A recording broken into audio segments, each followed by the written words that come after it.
Relax with Ramji நேயர்களுக்கு என் அன்பான வணக்கம். எப்படி இருக்கீங்க? நல்லா இருக்கீங்களா? ஆட்சி மனோரமா, சம்சாரம் அது மின்சாரம், ஏவிஎம் நிறுவனம். மனோரமா ஆட்சிக்கு கிடைத்த வாய்ப்பு, மனோரமா ஆட்சி அவர்கள் ஏவிஎம் மீது கொண்ட கோபம், இதை பத்தி தான் இந்த வீடியோல உங்க கூட பேசணும்னு ஆசைப்படுறேன். விசு அவர்களுடைய இயக்கத்தில் ஏவிஎம் தயாரிப்பில் வந்த சம்சாரம் அது மின்சாரம் படத்தை நம்மளால இன்னைக்கு வரைக்க மறக்கவே முடியாது. எவர்கிரீன் மூவி, எப்போ போட்டாலும் பார்க்கலாம், எத்தனை தடவை வேணாலும் பார்க்கலாம் அப்படின்னு இருக்கிற சம்சாரம் அது மின்சாரம் படத்துல முக்கியமான டைலாக்ல கோதாவரி அப்படிங்கிற அந்த கோட்டைக்கிழி அப்படிங்கிற அந்த வசனமும், கண்ணம்மா கம்முனுக்கிற அப்படின்ற வசனமும் மிகப்பெரிய ஹிட் ஆச்சு. அந்த கண்ணம்மா அப்படிங்கிற கதாபாத்திரத்தில் நடித்தவர் தான் நம்ம ஆட்சி மனோரமா. சம்சாரம் அது மின்சாரம் படம் ஒரு நாடகமாக வந்து அதற்கு பிறகு ஒரு திரைப்படமாகவும் வந்து பல வருடங்கள் கழித்து மீண்டும் அது புது பொலிவோட சின்னம் பல டிங்கரிங் ஒர்க்கெல்லாம் நடந்து ஏவிஎம் தயாரிக்க விசு சார் அவர்கள் இயக்கிய படமா இருந்தது. இன்ஃபேக்ட் விசு சார் அவர்களுடைய நாடகம் தான் சினிமாவா KS கோபாலகிருஷ்ணன் கதை உரிமையை வாங்கி எடுத்திருந்தார். இதை பத்தி இன்னொரு சந்தர்ப்பத்தில் பேசுவோம். ஆக சம்சாரம் அது மின்சாரம் கதையில எல்லாமே திருப்தி அடைஞ்சிட்டாங்க. ஏவிஎம் சரவணன் சார் எல்லாருமே அந்த டீமே திருப்தி அடைஞ்சிட்டாங்க. இருந்தாலும் ஏதோ ஒரு இடிக்குதே அப்படிங்கிற ஒரு எண்ணம் மட்டும் இருந்தது. விசு சாருக்கு அன்னைக்கு கதையை கேட்ட அன்னைக்கு இரவு விசு சாருக்கு ஏவிஎம் சரவணன் அவர்கள் ஃபோன் பண்றாரு. கதையில எல்லா கதாபாத்திரமும் ரொம்ப அழகா பண்ணியிருக்கீங்க விசு சார், ஆனால் ஒன்னே ஒன்று இடிக்குது அப்படின்னு. சொல்லுங்க சார் என்ன அப்படின்னு. எல்லா கதாபாத்திரங்களும் உறவுக்காரர்களா இருக்காங்க. விசுவுடைய மனைவி கமலா காமேஷ், விசுவோட மூத்த பையன் ரகுவரன், அவங்களுடைய மனைவி லக்ஷ்மி, ரெண்டாவது பையன் சந்திரசேகர், அவங்க மனைவி மாதுரி, மூணாவது பையன் ஹாஜா ஷெரீஃப், ஒரு பொண்ணு இளவரசி, அவங்க புருஷன் வந்து திலீப், அவங்க மாமனார் வந்து கிஷ்மு. இப்படியான டெல்லி கணேஷ் ஒரு கேரக்டர். இப்படித்தான் இருக்கு. வேற ஒரு கேரக்டர் வந்து அந்த குடும்பத்தையே அப்படி ஒரு ஒரு ஒரு வழிகாட்டணும், ஏதாவதுனாக்கா சொல்லுன்னு கோவப்படணும், ஏதாவதுனாக்கா ஆதங்கப்படணும், வழி நடத்தணும் அப்படிங்கிற மாதிரி ஒரு கேரக்டர் இருந்தால் நல்லா இருக்கும்ல அப்படின்னும் போது எப்படி எந்த கேரக்டர் பண்ணலான்னு நான் யோசிக்கிறேன் சார் அப்படின்னு விசு சார் சொல்லியிருக்காரு. அடுத்த நாள் காலையில் திரும்ப ஏவிஎம் சரவணன் சார் வந்து விசு சாருக்கு ஃபோன் பண்ணி இப்படி செஞ்சா என்ன அப்படின்னு விசு சார்கிட்ட சொல்லியிருக்காரு. அந்த அம்மையப்ப முதலியாருடைய குடும்பத்துக்கு அந்த காலத்திலேருந்தே வேலைக்காரங்களா இருக்கிற ஒரு கேரக்டர், அந்த ஒரு லேடி கேரக்டர், அவங்க ஆட்சி மனோரமா.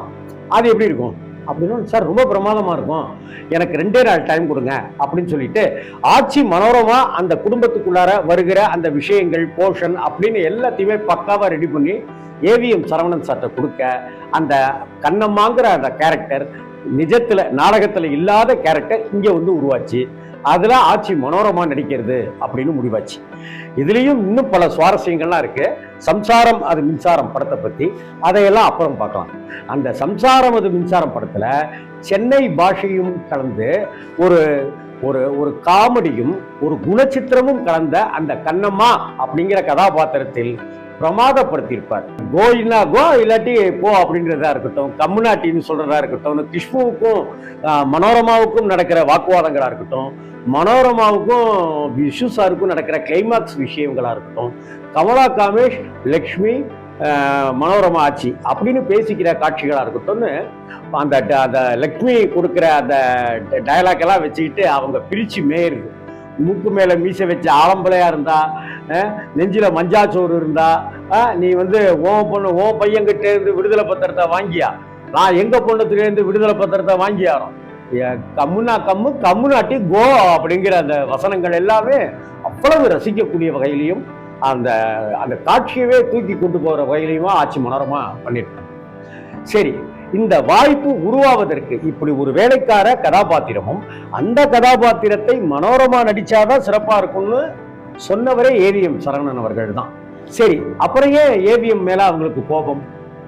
அதுக்கு காரணம் என்ன அப்படின்னா, சம்சாரம் அது மின்சாரம் குறைந்த செலவில் எடுக்கப்பட்டு மிக பிரம்மாண்டமான வசூல் சாதனையை பண்ணி ஜனாதிபதியினுடைய தங்கப்பதக்க விருதையும் வாங்கி, தங்கத்தாமரை விருதையும் வாங்கிய படம் தான் சம்சாரம் அது மின்சாரம். தமிழகத்துல எல்லா தேட்டர்லயுமே ஹிட் அந்த படம்.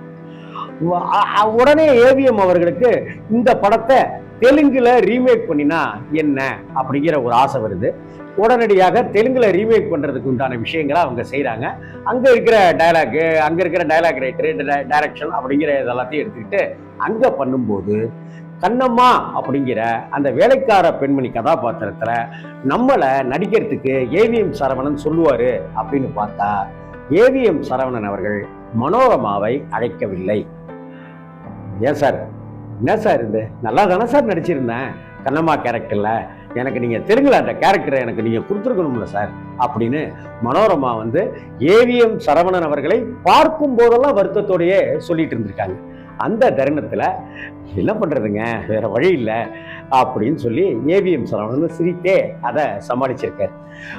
மனோரமாவை தெலுங்கில் நடிக்க வைக்க கூடாது, கண்ணம்மா கதாபாத்திரத்தை சிறந்த முறையில அவங்க நடிக்க தவறிட்டாங்கன்றதெல்லாம் இதுக்கு ஏவிஎம் சரவணன் காரணம் வைக்கல. தெலுங்குல இந்த கேரக்டரை வேற ஒருத்தர் பண்ணினா நல்லா இருக்கும் அப்படின்னு முடிவு பண்ணி அந்த கண்ணம்மா கதாபாத்திரத்தை வேற ஒரு நடிகையை நடிக்க வச்சு அது மிகப்பெரிய அளவு, அந்த கேரக்டரே பெரிய அளவுக்கு பேசப்பட்டது. அப்படி அந்த தெலுங்கு வெர்ஷன், தமிழ் வெர்ஷன் கண்ணம்மா மனோரமா ஆட்சி நடிச்சாங்க இல்லையா, அதுல தெலுங்கு வெர்ஷன்ல நடித்து இதே போல ஆட்சியை போலவே அதகலம் பண்ணினவங்க யார் தெரியுமா? சவுகார் ஜானகி அம்மா அவர்கள். மிகப்பெரிய வரவேற்பு அவங்களுக்கு கிடைச்சது. அதுக்கப்புறமா மனோரமா ஆட்சியும் சவுகார் ஜானகி சந்திக்கும் போதெல்லாம் சம்சாரம் மின்சாரம் கண்ணம்மா கதாபாத்திரத்தையும் தெலுங்குல வந்த அந்த கண்ணம்மா கதாபாத்திரத்தை அவர்கள் மேற்கொண்ட டயலாக்குகளையுமா வச்சுக்கிட்டு ரெண்டு பேரும் காமெடியா பேசிட்டதெல்லாம் கூட நடந்திருக்கு. இப்படிப்பட்ட பல சுவாரஸ்யமான சம்பவங்கள், பழைய சினிமாக்கள் குறித்த விஷயங்களை இன்னும் உங்களோட பகிர்ந்துக்கிறதுக்கு நான் தயாரா இருக்கேன். இந்த வீடியோ உங்களுக்கு பிடிச்சிருக்குன்னா லைக் பண்ணுங்க, ஷேர் பண்ணுங்க, சப்ஸ்கிரைப் பண்ணுங்க, முக்கியமா கமெண்ட் பண்ணுங்க. இதுல இன்னும் எது மாதிரியான படங்கள்லாம் எதிர்பார்க்குறீங்கன்றதையும் நீங்க குறிப்பிடுங்க. அந்த நாஸ்டாலஜிக்குள்ளார நம்ம போய் ஒரு ரவுண்டு. வணக்கம்.